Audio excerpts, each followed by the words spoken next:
आज आपण ह्या दोडक्याची भाजी बनवणार आहोत। तर सर्वप्रथम मी हा दोडका धुवून घेतलेला आहे। याच्यावरची आपण ही जी शीर दिसते ना ती काढून घेणार आहोत। अशी या पद्धतीने याच्यावरची ही शीर आपल्याला काढून घ्यायची। आता ह्या पूर्ण दोडक्यांच्या आपण काय केलेले शिरा काढून घेतलेल्या आहेत आणि ही भाजी करण्यासाठी आपण या दोडक्याला असं कापून घ्यायचं आणि असे त्याचे 4 भाग करून घ्यायचे दोडक्याचे।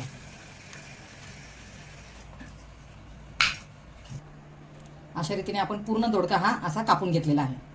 या पद्धतीने कापून घेतलेला आहे। यासाठी लागणारा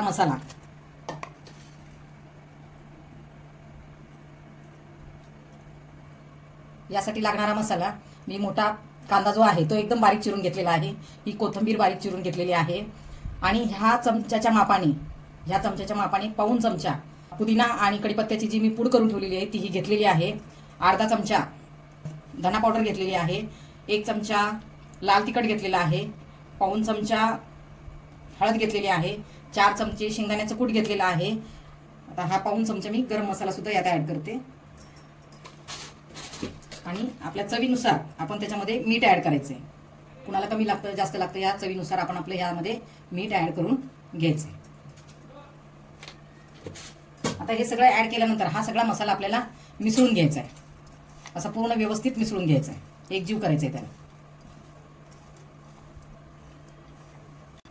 अशा रीतीने आपला हा मसाला मिसळून झालेला आहे। व्यवस्थित मिसळून घ्यायचा आहे। मिसळून झाल्यानंतर हे जे दोडक्याचे असे आपण काप केलेले आहेत त्या कापमध्ये असा हा मसाला भरून घ्यायचा आहे।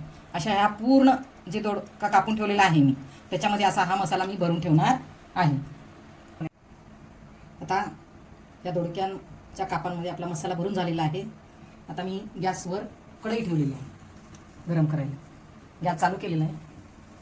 गॅसवर कढई ठेवलेली आहे। त्याच्यामध्ये मी तेलाच्या पळीच्या मापाने 2 पळी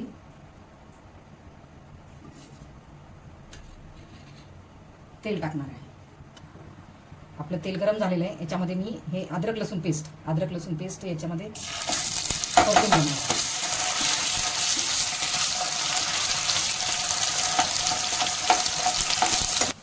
आपली अद्रक लसूण पेस्ट व्यवस्थित परतून झालेली आहे। त्याच्यामध्ये आता आपण हे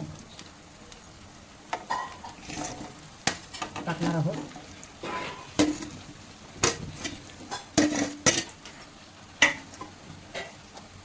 आणि व्यवस्थित हलवून घ्यायचं। 5 मिनिटं त्याला व्यवस्थित असं तेलामध्ये परतून घ्यायचं। 5 मिनिटं याला व्यवस्थित परतून घेतल्यानंतर आपण गॅसची फ्लेम बारीक करायची आणि ह्याला असं झाकण लावून 5 मिनिटं ठेवायचं। 5 मिनिटं झालेले आहेत। आता आपण पाहूया। तर आपण याला व्यवस्थित पुन्हा एकदा हलवून घेऊ। हलवून झाल्यानंतर पुन्हा परत आपण 2 मिनिटांसाठी मंद आचेवर ठेवूया। आता 2 मिनिटं झालेली आहेत। तर एकदा पुन्हा परत आपण एकदा हलवून घेऊ।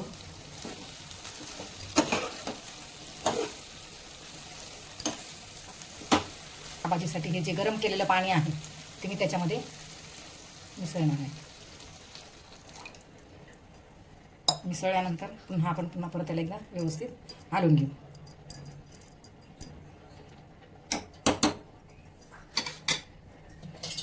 आणि त्याच्यावर हे झाकण ठेवू आणि 5 मिनिटं त्याची वाट पाहू। आता 5 मिनिटं झालेले आहेत। पहा अशा रीतीने आपली दोडक्याची भाजी तयार झालेली आहे। तर सर्वप्रथम पाहू आपण हा दोडका शिजला आहे का। तर आपला दोडका हा शिजलेला आहे। अशा रीतीने आपली दोडक्याची रस्सा भाजी तयार झालेली आहे आणि मी दाखवली त्याप्रमाणे आपण रेसिपी बनवून पहा आणि नक्कीच तुम्हाला ती आवडेल। माझ्या चॅनलवर आपण जर नवीन असाल तर माझ्या चॅनलला लाईक, शेअर आणि सबस्क्राईब करायला विसरू नका। धन्यवाद। या तर मग जेवायला।